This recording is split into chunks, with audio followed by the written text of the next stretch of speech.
बिस्मिल्लाहिर्रहमानिर्रहीम, अस्सलामु अलैकुम। सच न्यूज़ पर आप देख रहे हैं प्रोग्राम गिलगित बल्तिस्तान अफेयर्स और मैं हूं आपके साथ काशिफ रजा। गिलगित बल्तिस्तान को आईनी हैसियत मिलनी चाहिए, यह बहस काफ़ी अरसे से जारी है और गुज़िश्ता हफ्ते करारदाद मुत्तफ़िक़ा तौर पर मंजूर भी कर ली गई है। गिलगित बल्तिस्तान असम्बली ने मुत्तफ़िक़ा करारदाद मंजूर की है और इस करारदाद का मतन अगर मैं आपसे शेयर करूँ तो वो ये है कि गिलगित बल्तिस्तान के ये मुक़्तदर ऐवान अवाम की दरीना ख्वाहिश को मद्देनज़र रखते हुए वफाकी हुकूमत, वज़ीर आज़म पाकिस्तान और दीगर रियासती इदारों के हुकाम वाला से पुरजोर मुतालबा करता है कि गिलगित बल्तिस्तान को बुरी सूबा करार देकर कौमी असम्बली, सेनेट और दीगर वफाकी इदारों में मुनासिब नुमाइंदगी दी जाए। पाकिस्तान तहरीक इंसाफ गिलगित बल्तिस्तान में इक़्तिदार में है और पाकिस्तान तहरीक इंसाफ इस वक्त क्या सूरत हाल है, वहाँ पर कितना तरक्की पर काम हो सकता है और सबसे जो अहम मसला है आईनी हैसियत का, ये नागुज़ीर हो चुका है। तो ये किस तरह से मुमकिन है, कब तक ये सूरत हाल बेहतर हो सकती है और साथ ही साथ गिलगित बल्तिस्तान की तरक्की के लिए, टूरिज़म की तरक्की के लिए क्या करना चाहिए और बहुत से चीदा सवालात होंगे जिन पर हम बात करेंगे। मुझे टेलीफोन लाइन पर मेरे मेहमान ने ज्वाइन किया। मोहम्मद अली कायद साहब हैं, साबिक वज़ीर रह चुके हैं एक्साइज एंड टैक्सेशन के, जबकि मोहम्मद अली अंजुम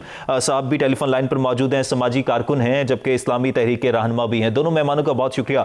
अली अंजुम साहब, सबसे पहले आपकी तरफ आ जाता हूँ। आप समाजी कारकुन भी हैं, आपका तंजीम से भी ताल्लुक है। गिलगित बल्तिस्तान में इंतखाबात के बाद पाकिस्तान तहरीक इंसाफ वहां पर इक़्तिदार में है, आईनी हैसियत सबसे अहम मसला रहा है गिलगित बल्तिस्तान का। मुत्तफ़िक़ा तौर पर करारदाद भी मंजूर हो गई है, क्या सूरत हाल है इस वक्त वहां पर? सर, सबसे पहले तो आपने सच टीवी का मैं शुक्रगुजार हूं कि उन्होंने अपने प्रोग्राम में मुझे शामिल किया। तहरीक इस्लामी का मौक़िफ़ है कि गिलगित बल्तिस्तान के आईनी हुकूक गिलगित बल्तिस्तान के लोगों को मिलना चाहिए, इसलिए कि इनका देरीना ख्वाहिश रही है तहरीक इस्लामी का बिलखुसूस। वो इसलिए कि यहाँ के लोग तमाम तन मन धन पूरे मुल्क के लिए कुर्बानी दे रही है, लेकिन चंद मामलात के अंदर यहाँ के लोग मायूसी महसूस कर रहे हैं कि इनको आईनी हुकूक नहीं दिया जा रहा है। लिहाजा इनका देरीना ख्वाहिश है कि इनको आईनी हुकूक दिए जाएं। तो कायद साहब, करारदाद मुत्तफ़िक़ा तौर पर मंजूर कर ली गई है, व्हाट नेक्स्ट, अब आगे क्या होगा? जी, अभी करारदाद तो अल्हम्दुलिल्लाह जीडी असम्बली ने मंजूर कर लिया। अभी ये जाएगा कैबिनेट में, कैबिनेट के बाद ये मेरे ख्याल में असम्बली में, फिर सेनेट से होते हुए इंशाअल्लाह हम उम्मीद रखते हैं कि जल्द ही गिलगित बल्तिस्तान का ये जो अबूरी आईनी सूबे का जो प्रोसेस है वो जल्द ही मुकम्मल हो जाएगा। और ये क्रेडिट भी इमरान खान साहब को जाता है, जो वज़ीर आज़म पाकिस्तान है, और आर्मी चीफ साहब जो हैं उनको जाता है कि इन्होंने एक बड़ा 73 सालों से गिलगित बल्तिस्तान का वाहिद डिमांड था और गिलगित बल्तिस्तान के अवाम का कि गिलगित बल्तिस्तान को कौमी दायरे में शामिल किया जाए।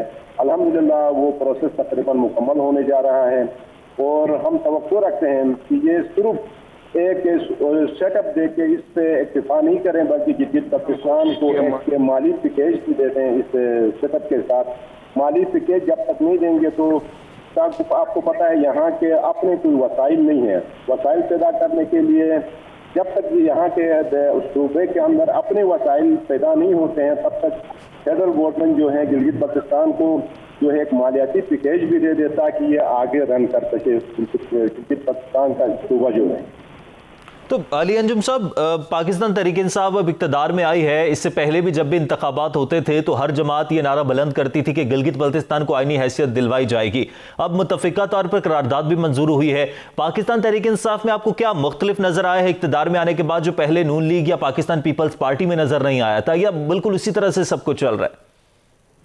जी, तहरीक इस्लामी का ये पाकिस्तान साबिक़ा पाकिस्तान पीपल्स पार्टी, तमाम सियासी पार्टियां जिनसे मुख्तलिफ ये इनका नज़रिया ये है कि ये चाहते हैं कि गिलगित बल्तिस्तान के आईनी हुकूक में गिलगित बल्तिस्तान के लोगों को आईनी हुकूक दिए जाएं तो ये पूरे मुल्क के लिए तन मन धन की कुर्बानी देने वाले लोग हैं। तमाम कुर्बानियों से ये दरेक नहीं करते हैं, इनकी ख्वाहिश यही रही है और तहरीक इस्लामी का बिल्कुल यही ख्वाहिश रही है कि तमाम तर वसाइल को बलाए ताक रखकर ये पूरे मुल्क के साथ वफादार लोग हैं। मैं तहरीक इंसाफ के हवाले से आपसे जानना चाह रहा हूँ कि तहरीक इंसाफ अब इक़्तिदार में आ चुकी है, तहरीक इंसाफ किस तरह से बेहतर काम कर रही है?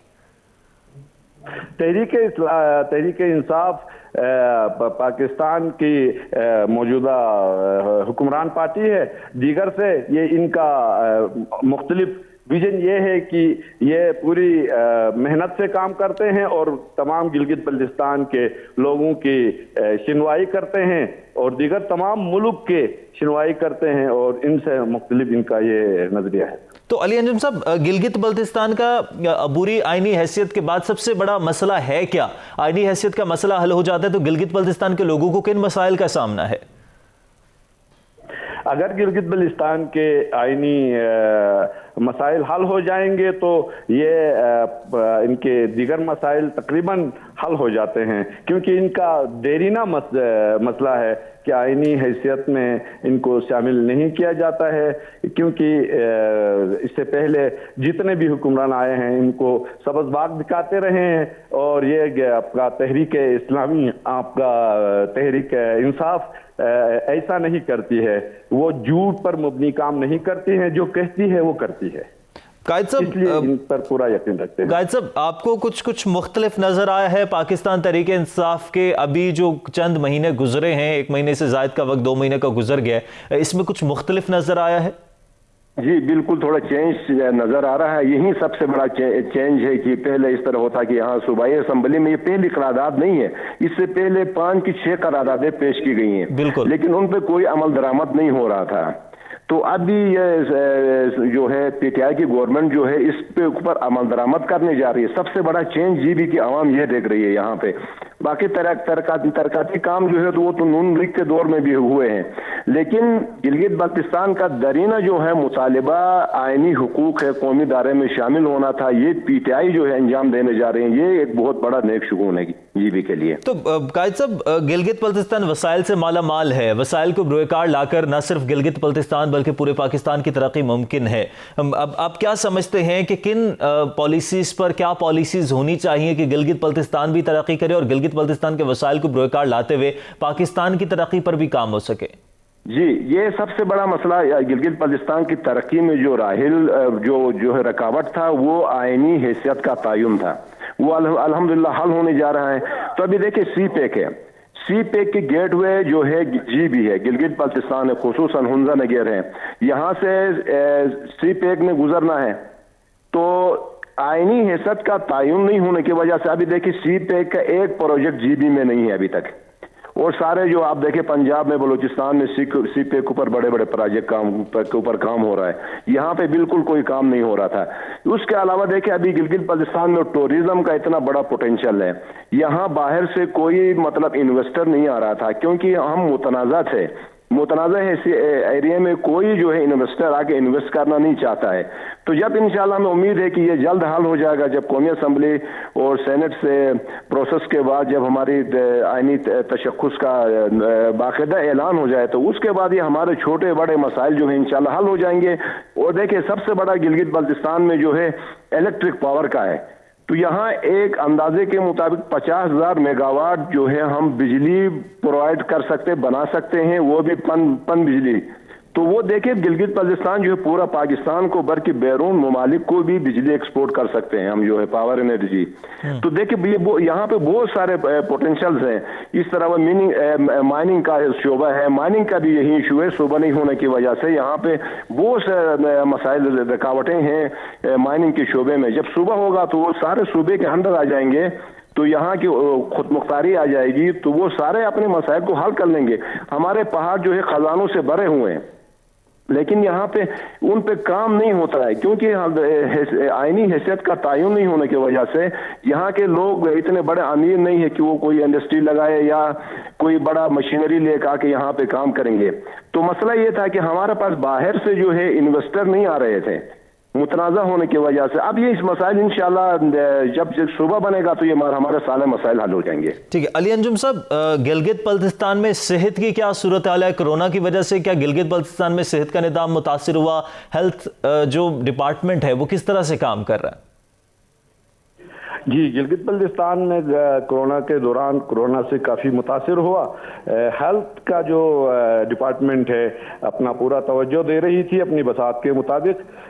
इसके अलावा आजकल के दौरान में गिलगित बल्तिस्तान से तकरीबन SOPs पर अमल करने की वजह से कोरोना यहाँ से फारिग हो रहा है और हेल्थ की रिपोर्ट्स और दीगर तमाम मालूमाती इदारों की रिपोर्ट्स के मुताबिक ये अंदाज़ा होता है कि गिलगित बल्तिस्तान ने मुकम्मल तौर पे SOPs पे अमल किया, जिसकी वजह से कोरोना रुखसत हो रहा है और बेहतरी की तरफ जा रहा है। अभी गिलगित बल्तिस्तान में कोरोना की सूरत-ए-हाल मुख्तलिफ है पाकिस्तान के बाकी हिस्सों की निस्बत, क्योंकि पाकिस्तान के बाकी हिस्सों में तो लॉकडाउन की बातें हो रही हैं, तमाम तर तालीमी इदारों को बंद करने की बात की जा रही है, SOPs की बात की जाए, तो गिलगित बल्तिस्तान में क्या तमाम मराकिज़ खुले हुए हैं? गिलगित बल्तिस्तान में इस तरह की कोई सूरत-ए-हाल नहीं है?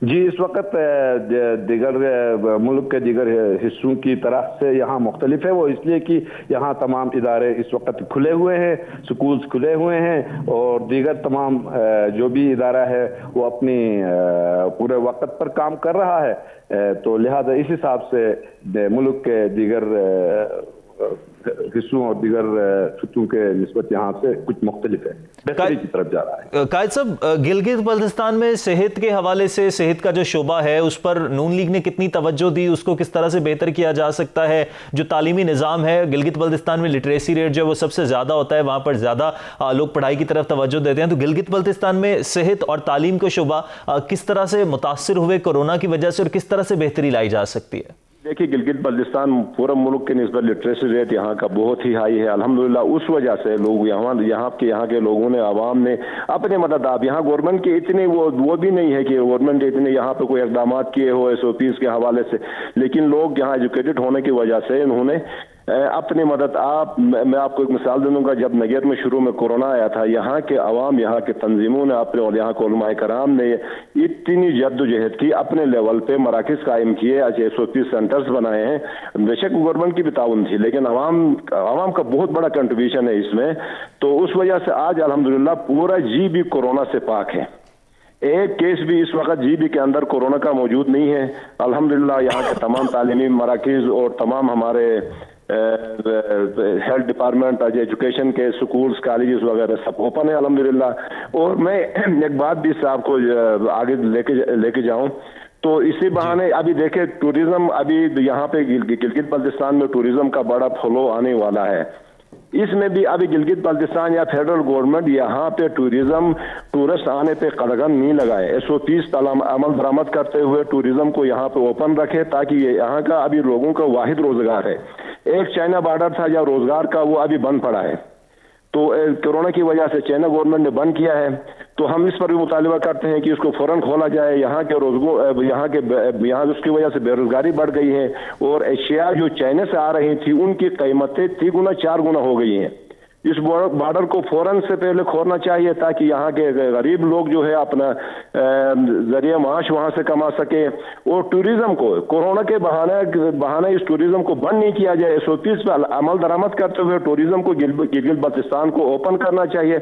लिहाजा अभी इसी महीने, अगले महीने में गवर्नमेंट को पॉलिसी बनानी चाहिए कि गिलगित बल्तिस्तान में टूरिस्ट आएगा तो इनको कैसे एकोमोडेट किया जाएगा। और ये तमाम चीजें जो है अभी से तय होनी चाहिए। जब टूरिस्ट आएगा तो उनको जगह जगह रोक, उनको तंग करेंगे तो यहाँ के लोग भी डिस्टर्ब हो जाएंगे, उनके रोजगार नहीं मिलेगा और टूरिस्ट तंग हो जाएगा तो वो कभी भी यहाँ नहीं आ जाएगा। इसलिए हमारी फेडरल गवर्नमेंट, सूबाई गवर्नमेंट से अपील है कि अभी से SOPs और जो इक़दामात करनी है वो अभी से क्लियर किए जाए, अभी से तय किए जाए, ताकि यहाँ पे रुकावटें उस वक्त टूरिस्ट और यहाँ के होटल वालों के साथ नहीं की जाए। और दूसरा हमारा सबसे बड़ा मुतालिबा यह है कि गिलगित बल्तिस्तान को कम से कम 5 साल के लिए इस सूबे के जो हमें पैकेज मिल रहा है, सूबाई स्टेटस मिल रहा है, इसके साथ टूरिज्म को इंडस्ट्री का दर्जा दिया जाए गिलगित बल्तिस्तान को। ठीक है, ये फेडरल गवर्नमेंट का सबसे बड़ा इकदाम होगा GB के लिए। ये जब टूरिज्म को इंडस्ट्री का दर्जा देंगे तो यहाँ पे होटल बनेंगे, मोटर्स बनेंगे और जो सियाती मुकामात है वहाँ पे रोड बनेंगे। वहाँ बहुत ही बड़ा पोटेंशियल है, यहाँ से बैरून ममालिक और मुल्क के अंदर से बहुत सारे टूरिस्ट आ सकते हैं। ठीक है, हमारे साथ ही मौजूद रहेगा। मुझे ब्रेक लेनी है, ब्रेक लेते हैं, ब्रेक के बाद वापस आते हैं और गुफ्तगू का सिलसिला यहीं से आगे बढ़ाते हैं। साथ रहिएगा।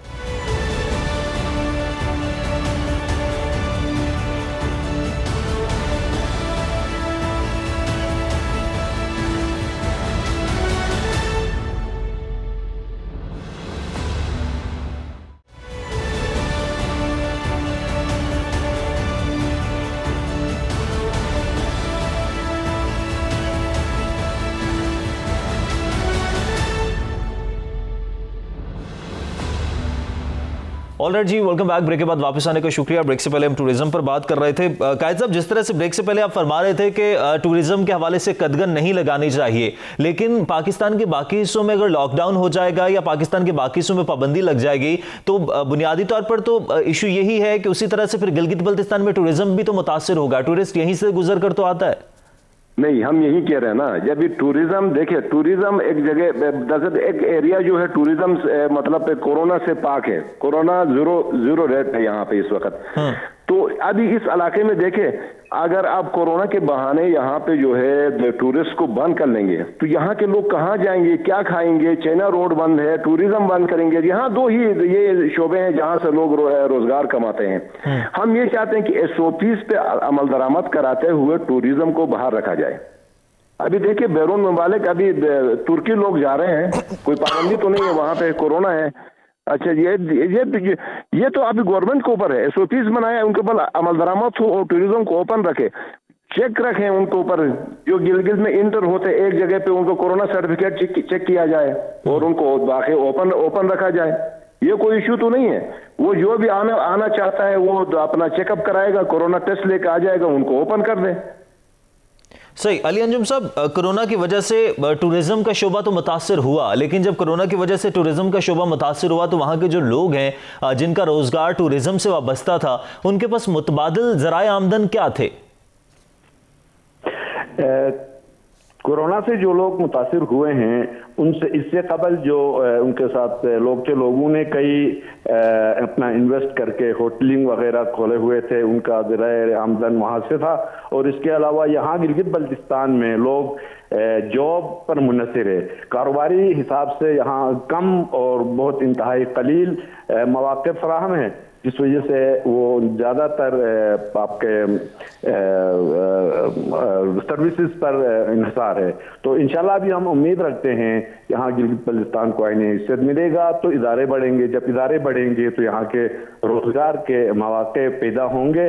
तो इस हिसाब से, और इसके अलावा यहाँ पे जैसा मेरे मोहतरम ने, कायद मोहतरम ने जिक्र किया कि यहाँ का एक हब चाइना बॉर्डर का था जो कोरोना की वजह से बंद हुआ। तो तमाम तकरीबन कारोबारी हजरात थे, उस पर मुंसलिक लोग थे, वो तमाम मुतासिर हो गए और उनकी वजह से तमाम कारोबार फैला जा रहा था, वो क्लोज हो चुका है। और अब इंशाल्लाह कोरोना जब रुखसत हो चुका है तो अब चाइना बॉर्डर भी खुलने का आगे से हमारा मुतालिबा है, पुरजोर मुतालिबा है। खोल दिए जाए तो इनके रोजगारी के मौके खुल जाएंगे और इंशाल्लाह खुशहाली की जिंदगी गुजारेंगे। तो कायद साहब, कोविड की वजह से जो तमाम तर इकदाम किए गए, उसके बाद जो ताजिर बिरादरी थी उनको किन किन मुश्किलात का सामना रहा, और चाइना बॉर्डर ना खुलने की वजह से ताजिर बिरादरी की मुश्किलात कितना बढ़ गई हैं? देखिए, अभी इस तरह है कि चाइना, ये कोविड की वजह से चाइना बॉर्डर बंद रहा, उस वजह से ये 1.5 साल से वो आपको पहले भी एक प्रोग्राम में मैंने बताया था, 186 कंटेनर जो है वो GB के जो ताजिर हैं उनका सामान 186 कंटेनर जो है वो चाइना में फंसा हुआ था। दरमियान में चाइना गवर्नमेंट ने वो 10 दिन के लिए बॉर्डर खोला, उसमें से 5 दिन खुला, फिर 5 दिन किसी और वजह से फिर बंद रहा। उसमें कुछ कंटेनर यहाँ आ गए हैं। अब भी बहुत सारा माल GB के गवर्नमेंट का, मतलब करोड़ों अरबों का माल अब भी चाइना के अंदर फंसा हुआ। बाज माल जो है एक्सपायर होने का खतरा है। तो यही चीजें हैं, GB के जो हमारे ताजिर हैं उनको अरबों करोड़ों का नुकसान हो रहा है। फेडरल गवर्नमेंट इस पे कोई खास तवज्जो नहीं दे रही कि वो गवर्नमेंट चाइना गवर्नमेंट के साथ ऐसा इनिशिएटिव ले ताकि ये बॉर्डर जल्द से जल्द खोला जाए। अभी देखिए, चाइना से जितने भी दूसरे ममालिक के लिए बॉर्डर थे वो सब ओपन है, ताजिकिस्तान के लिए, उज्बेकिस्तान के लिए, और 22 उनका सारा सिस्टम चल रहा है। तो सिर्फ GB के इस बॉर्डर को बंद करने का, गिलगित बल्तिस्तान के लिए बॉर्डर को बंद करने का कोई जवाब नहीं बनता है। इसलिए हमारी फेडरल गवर्नमेंट से अपील है कि कम से कम इसके ऊपर तवज्जो दे दें, क्योंकि दूसरे 22 जब माल आ रहा है तो इस रोड पे माल आने में कदगन लगाना, इसको बंद करना एक समझ से बालातर काम है। इसलिए हम भी कोशिश कर रहे हैं, तमाम इदारों से मीटिंग्स भी हो रही हैं और पाकिस्तान लेवल पर हमारे इदारे ताउन भी कर रहे हैं, लेकिन चाइना जो गवर्नमेंट जो है मतलब पावरफुल गवर्नमेंट है, तो वो इतनी सुनवाई हमारी वहां नहीं होती है। इसलिए ये वज़ीर-ए-आज़म लेवल का इस पे हल निकल सकता है कि वज़ीर-ए-आज़म पाकिस्तान जो है वहां वो हाई कमान से उनकी बात करे कि इस बॉर्डर को ओपन करे। मुझे लगता है कि उससे नीचे किसी सोर्स से ये बॉर्डर खुल जाए, मुझे कोई उम्मीद नहीं लग रहा है। तो कायद साहब, टैक्सेशन के हवाले से भी कुछ खबरें आ रही थी कि टैक्सेस के हवाले से भी ताजिर बिरादरी को मुश्किलात का सामना है। आप पहले वजीर भी रह चुके हैं, तो ये अहम सवाल है ताजिर बिरादरी के लिए। ये फेडरल गवर्नमेंट ने जो है और खुसूसन बिहार ने जो है इतने टैक्सेस बढ़ाए हैं कि वो आवाम की मतलब रसाई से ऊपर गए। कोई मतलब टैक्स देके गिलगित बल्तिस्तान में कोई मतलब गिलगित बल्तिस्तान नहीं, पूरा पाकिस्तान में कोई माल इंपोर्ट नहीं कर सकता है। आरडीज लगाए हैं, जो वैल्यू को जो है मतलब डबल नहीं 4 गुना 5 गुना तक बढ़ाया है। मतलब एक कंसाइनमेंट जो हम लोगों ने डिटेन करवाया है, उसमें हम माल नहीं निकाल सके टैक्स देके, वो माल हम लोगों ने जब्त करवाया है। हमने जब्त करवाया कि हम ये माल नहीं निकाल सकते, गवर्नमेंट जिसको जो कुछ करना है करे। इतने टैक्सेस बढ़ गए हैं। एक कंटेनर का वैल्यू चाइना में 85 लाख है, उसका टैक्स यहाँ पे पेमेंट टैक्स लग रहा है गवर्नमेंट की तरफ से, बिहार की तरफ से 2,72,00,000। तो लोग कैसे लाके इंपोर्ट करें और बेचें, और गरीब आवाम के ऊपर ये बहुत ही जुल्म हो रहा है, और सबसे खुसूसन गिलगित बल्तिस्तान के आवाम के ऊपर। अभी कराची में जो माल आ रहा है वो जो है सुपीरियर क्वालिटी का आता है। एक जूता कराची में आ रहा है जो मार्केट में 20,000 का बिक रहा है, उसके ऊपर भी वही टैक्स है। जो गिलगित बल्तिस्तान में जो बाजार में बिक रहा है जो 500 का जूता है, उसके ऊपर भी वही टैक्स लग रहा है। ये गिलगित बल्तिस्तान के और खुसूसन केपीके के और पंजाब के जो देहात में रहने वाले लोग हैं, गरीब आवाम है, उनको ऊपर जुल्म है। जो अमीर लोग हैं उनको सहूलियात दी जा रही हैं, जो गरीब लोग हैं, उन पसमानदा लोग हैं, उनको तबाह किया जा रहा है। ये पॉलिसी तरक करनी चाहिए। और दूसरी बात यह है, जब ये टैक्सेस बढ़ते हैं तो माल जो है वो लोग लीगल तरीके से नहीं लाते हैं, वो अफोर्ड नहीं कर सकते हैं। तो ये माल जो है सारा स्मगलिंग पे जाता है, अफगान ट्रांजिट पे जाता है, वहां से बगैर टैक्स के पाकिस्तान में आता है। तो ये जो टैक्सेस का निजाम को बढ़ाना चढ़ाना, ये जो है स्मगलरों को फैसिलिटेट करने का मुतरादिफ है। ये जो टैक्स पेयर हैं उनको तंग कर रहे हैं ताकि जो है वो स्मगलर आबाद हो। जो स्मगलिंग करके माल ले जा रहे हैं उनको तकवीत दे रहे हैं। जो यहाँ के टैक्स पेयर हैं जो टैक्स देते हैं लीगल तरीके से, उनको तंग करके जो है स्मगलरों को फैसिलिटेट किया जा रहा है। ये टैक्स बढ़ाने से गवर्नमेंट को रेवेन्यू नहीं आता है, ये कतन गवर्नमेंट की गलतफहमी है। मैं एक मिसाल दे रहा हूँ, सिल्क कपड़ा जो है पूरा पाकिस्तान में आप देखें किसी भी ड्राईपोर्ट पे इंपोर्ट नहीं हो रहा है, किसी ड्राईपोर्ट पे। लेकिन आप मार्केट सर्वे करेंगे तो पूरा पाकिस्तान के मार्केट सिल्क कपड़े से भरा हुआ है। तो वो आखिर कहां से आता है? इंपोर्ट भी नहीं हो रहा है, टैक्स उसके आसमान पर है और मार्केट में भरा हुआ है। ये बिहार को अपनी पॉलिसी को चेंज करना चाहिए और अपने इकदामात को इनके ऊपर नजरसानी करनी चाहिए। इंपोर्टर्स और मुतलका कलेक्टरों से पूछ के उनसे सर्वे करने के बाद उनको वैल्यू का तयन किया जाना चाहिए आइटम्स का। तो कायद साहब, ये जो जिस पॉलिसी की आप बात कर रहे हैं, जो टैक्सेस के हवाले से नई पॉलिसीज आई, ये पाकिस्तान तहरीक इंसाफ की गवर्नमेंट के बाद आई, ये पहले से ये तमाम तर पॉलिसीज थी? पहले क्या रेट था टैक्सेस के हवाले से और क्या सिचुएशन थी? आपके ये तहरीक इंसाफ की गवर्नमेंट की बात आई है। जहां तक मैं समझता हूं कि ये जो हमारे ब्यूरोक्रेट्स हैं या हमारे जो बात इदारे हैं, ये इवन वज़ीर-ए-आज़म तक मिसब्रीफ कर रहे हैं कि वो ये कहते हैं कि हम इनका टैक्स बढ़ाएंगे तो माल बाहर से नहीं आएगा और इंडस्ट्री चलेगी हमारी। इससे कतअन इंडस्ट्री नहीं चल रही है। पूरा मार्केट में चाइना का माल भरा हुआ है। आप बेशक सर्वे कराए, गवर्नमेंट, मैं चैलेंज से कहता हूं गवर्नमेंट जो है सर्वे कराए, पूरा पाकिस्तान में चाइना का माल मार्केटों में भरा हुआ है। और टैक्स देखेंगे तो टैक्स आ नहीं रहा है, इंपोर्ट में जरूर शो हो रहा है और सारा स्मगलिंग होकर पाकिस्तान में माल पहुंच रहा है। और वज़ीर-ए-आज़म पाकिस्तान को मिसब्रीफ किया जा रहा है कि हम टैक्स बढ़ाएंगे तो इंडस्ट्री चलेगी। इससे इंडस्ट्री नहीं चलती है। इंडस्ट्री चलाने के लिए आपको बिजली के निर्ख को कम करना पड़ेगा, गैस के निर्ख को कम करना पड़ेगा और आपको बिजली वाफर मकदार में देनी होगी। इससे इंडस्ट्री बढ़ती है। तो इंडस्ट्री ऐसा नहीं बढ़ती है कि आप बाहर से आने वाले चीजों के ऊपर टैक्सेस ज्यादा बढ़ाएं, वो तो स्मगलिंग होकर भी आ जाएंगे। उससे इसका हल ये नहीं है कि आप टैक्सेस बढ़ा के बाहर से माल रोकेंगे। पाकिस्तान ऐसा मुल्क है जहां पे बड़े बड़े बॉर्डर लगे हुए हैं, वहां से ऐसे ऐसी जगह है वहां से कंटेनर के कंटेनर रोजाना आ रहे हैं। जी सही। अली अंजुम साहब, नौजवान नस्ल जो है गिलगित बल्तिस्तान की, क्या उनको बेरोजगारी का सामना है? किस तरह से रोजगार के मौके पैदा किए जा सकते हैं गिलगित बल्तिस्तान में नौजवान नस्ल के लिए?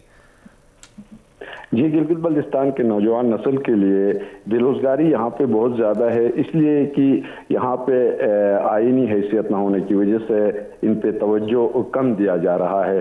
तो इन पर अगर ज़्यादा शोबे कारोबारी मौके दिए जाएं, बैंकों से लोन्स दिए जाएं, तो ये अपनी मदद आप कारोबार कर सकते हैं। और इसके अलावा यहाँ का कारोबार तमाम सारा कुछ यहाँ की रोजगारी का निज़ाम जॉब्स पर मुनहसर है।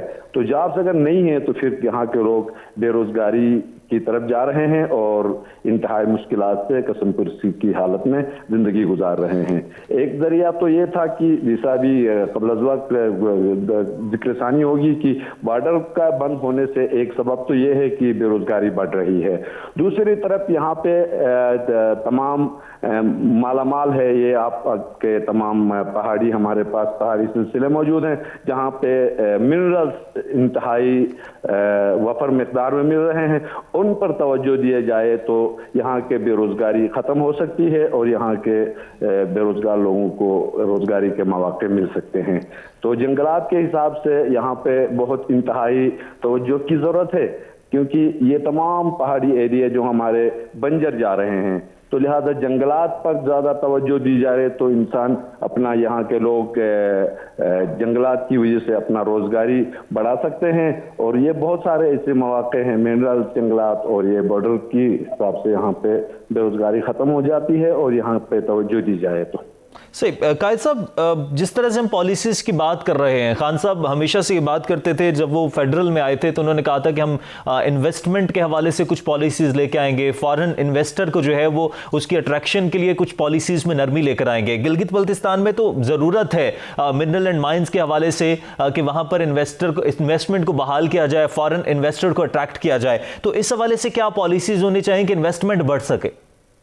जी, इसके लिए मैंने पहले भी जिक्र किया था कि मसला जो है रुकावट हमारे आ रहा था। सबसे बड़ा इशू यहाँ पे था कि आईनी हैसियत नहीं होने की वजह से इन्वेस्टर हमारे पास नहीं आ रहे थे। अब अल्हम्दुलिल्लाह अभी ही चाइनीज बड़े बड़े कंपनीज राबिते में हैं, जो भी हमारा नोटिफिकेशन होता है, बहुत सारे कंपनीज जो है तुर्की के बड़े इन्वेस्टर यहाँ पे वो इन्वेस्ट करने के ख्वाहिशमंद हैं। इसी तरह ईरान के भी एक दो कंपनियों ने हमसे राबिता किया हुआ कि वो यहाँ के माइनिंग पे और पावर पे काम करना चाहते हैं। इस तरह नॉर्वे है, अच्छा कनाडा है, ये भी हमारे पावर पे यहाँ पे काम करने के में दिलचस्पी रखते हैं। हम उम्मीद रखते हैं कि बहुत गिलगित बल्तिस्तान आने वाले वक्तों में समझो कि अब मैं ये कहूंगा कि पाकिस्तान के लिए मतलब नहीं कहते हैं सोने की चिड़िया सोने के अंडे देने वाली चिड़िया बनेगी। और यहाँ पे देखिए अभी चाइना है, हमारे यहाँ पे एक ये ताजिकिस्तान का भी बॉर्डर लगता है। अगर गवर्नमेंट तवज्जो दे कि इसको खोले तो ये भी खुल सकता है। दरमियान में वाखान की थोड़ी सी बहुत पट्टी है, अगर ये बॉर्डर भी खुल जाए तो यहाँ पे बहुत सारे मौके हैं। अच्छा, तो उनके ऊपर काम करने की जरूरत है। हम उम्मीद रखते हैं कि खान साहब विजन तो रखते हैं, लेकिन नीचे से जो हमारे इदारे हैं उनको पॉलिसीज बना के नहीं दे रहे हैं, जहां तक हम समझते हैं, क्योंकि हम फेडरल एरिया में रहे हैं। वहां पे मैं पाकिस्तान चैम्बर ऑफ कॉमर्स में वाइस प्रेसिडेंट भी रहा हूं। तो जहां तक मैं समझता हूं कि हमारे इदारे जो है काम नहीं कर रहे हैं। मैं आपको एक मिसाल दे रहा हूँ। एक जमाना था वॉलनट अखरोट जिसे हम कहते हैं, वो हम पाकिस्तान से चाइना ले जा रहे थे, एक्सपोर्ट करते थे। आज वो दिन आ गया है, वहां से हजारों कंटेनर हम यहां लेके आ रहे हैं। हमारा अखरोट का दरख्त जो है वो 10 साल में फल देता है। चाइना में अखरोट का दरख्त 2 साल में फल दे रहा है। वहां के इदारे, वहां के एग्रीकल्चर डिपार्टमेंट जो है काम कर रहा है, अपने किसानों के ऊपर इन्वेस्ट कर रहा है, वो तहकीक कर रहे हैं चीजों के ऊपर। हमारे यहाँ पे कोई तवज्जो नहीं है। हमारे पास चेरी जो है दुनिया की सबसे बेहतरीन चेरी है। पूरे जीबी में अभी हम चाइना एक्सपोर्ट करना चाहते हैं चेरी को। पूरे चाइना का डिमांड है कि आप हार्ट वाटर ट्रीटमेंट के जरिए प्रोसेस के थ्रू चाइना एक्सपोर्ट कर सकते हैं, उसके बगैर वहां के क्वारंटाइन इजाजत नहीं देता है।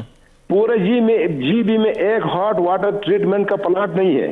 तो अब ये गवर्नमेंट क्या कर रही है हमारे किसानों के लिए? कुछ नहीं कर रही है। लोग अपनी मदद आप जो कुछ कर सकते हैं करते हैं, बाकी कोई इदारे आके अच्छा किसानों को ट्रेनिंग देके अच्छा इनको दीगर जो हमारे यहाँ पे दरख्तों पे लगते हैं कीड़े लगते हैं या अच्छा जो वहाँ पे और मौसमी असरात होते हैं उनके ऊपर कोई लेक्चर दे के कोई प्रोग्राम बना के, कतन ऐसा कुछ भी नहीं है। यहाँ पे नर्सरियां एक दो बनी हुई है, वो भी मतलब वही किसानों की तरह काम हो रहा है। जो जदीद टेक्नोलॉजी है उसका इस्तेमाल नहीं हो रहा है। अगर जदीद टेक्नोलॉजी इस्तेमाल हो जाए गिलगित बाल्टिस्तान की ज़रीई ज़मीनों के ऊपर, तो हम पूरा जी भी नहीं पूरा पाकिस्तान को मालामाल कर सकते हैं।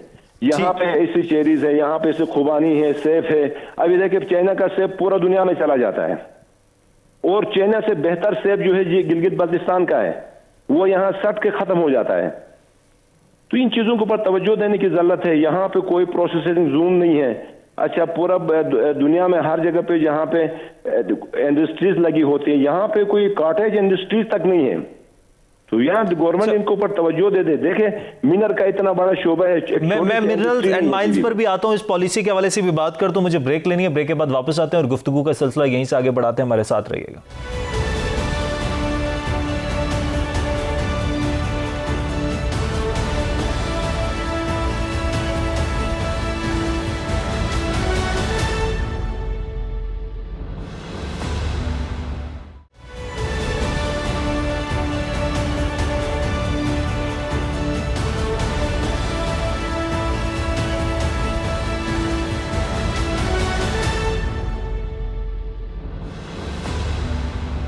ऑलराइट जी, वेलकम बैक। ब्रेक के बाद वापस आने का शुक्रिया। गाइस साहब, आप ब्रेक से पहले मिनरल एंड माइंस के हवाले से बात कर रहे थे। मैं इस पर भी आना चाह रहा था कि मिनरल एंड माइंस के हवाले से क्या पॉलिसीज होनी चाहिए, किस तरह से इस पर काम किया जा सकता है?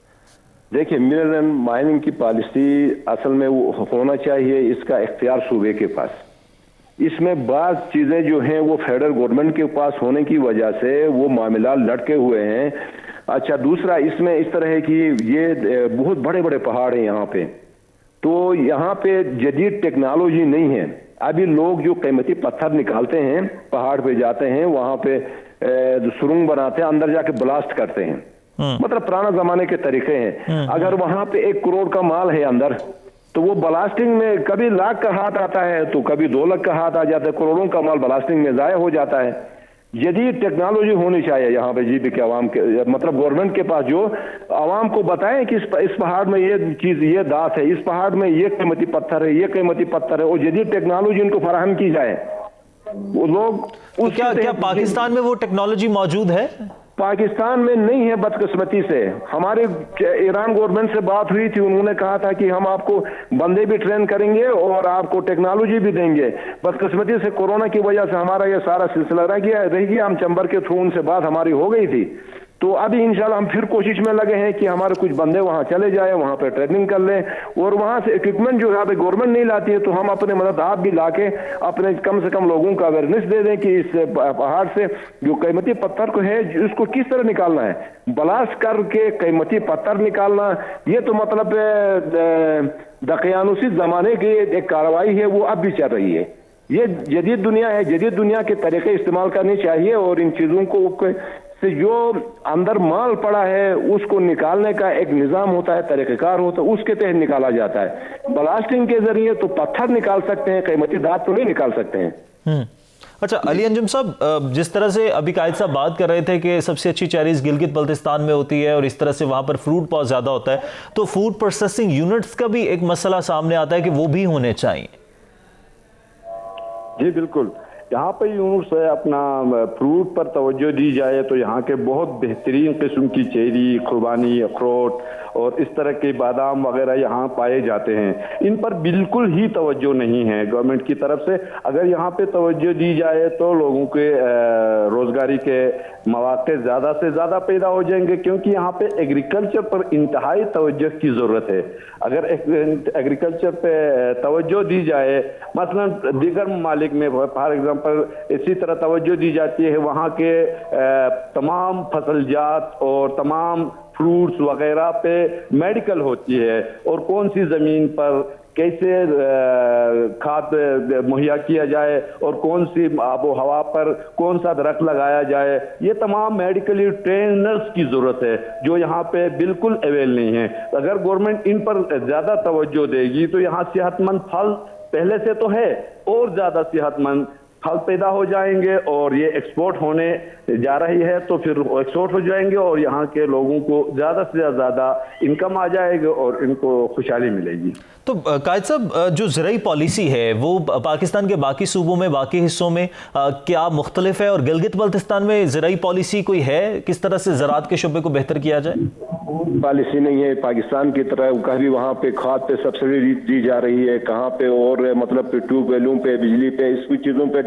यहाँ पे तो खैर ट्यूबवेल की वैसे उनकी जरूरत नहीं है, पानी की कोई फरावानी है, लेकिन खाद वगैरह पे सब कोई सब्सिडी देके या किसानों को बिल्कुल कतई ऐसा कोई निजाम नहीं है गिलगित बल्तिस्तान में जो है। तो इवन मैं ये कह रहा हूँ कि वहाँ पर ट्रेनिंग तक नहीं कराई जा रही है किसानों को कि आपने चेरी किस तरह उगाना है, आलू किस तरह उगाना है। यहाँ का आलू जो है वो दुनिया का मशहूर आलू है और वो यहाँ ने कोई मतलब सीजन है, सीजन में एक साथ आलू शुरू हो जाता है तो वो पिंडी में ले जाके यहाँ के लोकल लोग दरबदर होते हैं। वहाँ पे अभी वहाँ के मार्केट वालों की मनमानी चलती है और माल कभी मतलब जो 5,000 का बोरी है तो वो कभी 1,000 का बेच के आते हैं। यहाँ पे कोल्ड स्टोरेज होनी चाहिए, वो जरूरत के हिसाब से यहाँ से माल जो है पिंडी बेच सकें। पूरे गिलगित बल्तिस्तान में एक कोल्ड स्टोर नहीं है जिसमें लोग अपने माल को महफूज कर सकें। गवर्नमेंट की यहाँ कोई तवज्जो नहीं है, खुसूसन ज़री कोई पॉलिसी नहीं है, इन पर तवज्जो देने की जरूरत है। मैंने आपको बताया पूरे जीबी में एक कोल्ड स्टोर नहीं है। तो कायद साहब, ये तो बात होगी ज़राई पॉलिसी की, कारोबारी तबके की, साथ ही साथ जरा सीपैक के हवाले से भी जिक्र कीजिएगा। सीपैक के कुछ समरात गिलगित बल्तिस्तान को मुस्तकबिल में मिलेंगे या अभी तक मिले? बिल में तो हम उम्मीद रखते हैं लेकिन अभी जीरो ही है। हमारे पास सीपे के हवाले से कोई काम नहीं हो रहा है, बिल्कुल खत्म। कोई चीज आज तक कोई प्रोजेक्ट यहाँ पे नहीं हुआ सीपे के हवाले से। बाकी आइंदा के लिए हम उम्मीद रखते हैं जब सुबह बनेगा तो उसके बाद जीबी को यहाँ अच्छे समरात मिलेंगे सीपे के हवाले से, उम्मीद रख सकते हैं। बाकी अभी फिलहाल जीबी में कोई काम नहीं हुआ है। और साथ ही साथ जरा इस पर भी तस्करा कीजिएगा, जो तालीम का निज़ाम है, पूरे पाकिस्तान में तालीम का निज़ाम मुख्तलिफ है, गिलगित बल्तिस्तान में तालीम का निज़ाम कितना मुतासर हुआ? क्योंकि वहाँ पर इंटरनेट की सहूलियात नहीं थी, इलेक्ट्रिसिटी शॉर्टफॉल बहुत ज़्यादा होता है, तो ये सारी सिचुएशन ने गिलगित बल्तिस्तान में तालीम को कितना मुतासर किया है? बेहतरीन सवाल है। तो देखिए अभी गिलगित बल्तिस्तान के हमारे बेशतर स्टूडेंट मतलब 80 से 90% स्टूडेंट जो है डॉन में जाके पढ़ते हैं, पिंडी, इस्लामाबाद, कराची, लाहौर में। कोरोना की वजह से वो यहाँ आ गए। तो बाद जगह ऐसे हैं अब भी यहाँ पे मतलब 2G नहीं चल रहा है, बाद एरिया ऐसे हैं 2G तक नहीं चल रहा है। तो वो बेचारों को बड़ी मुसाफियत तय करके जहाँ 4G भी यहाँ बराए नाम 4G है, यहाँ पे सिर्फ एस्कॉम की सर्विस है, उसके अलावा टेलीनॉर, जोंग वगैरह या मतलब जोंग की कोई सर्विस नहीं है। गवर्नमेंट का सबसे बड़ा फेलियर ये है कि पूरा पाकिस्तान में हर कोने कोने में तमाम नेटवर्क्स अवेलेबल हैं, गिलगित बल्तिस्तान में मतलब एस्कॉम के अलावा कोई नेट फैसिलिटी यहाँ पे नहीं है।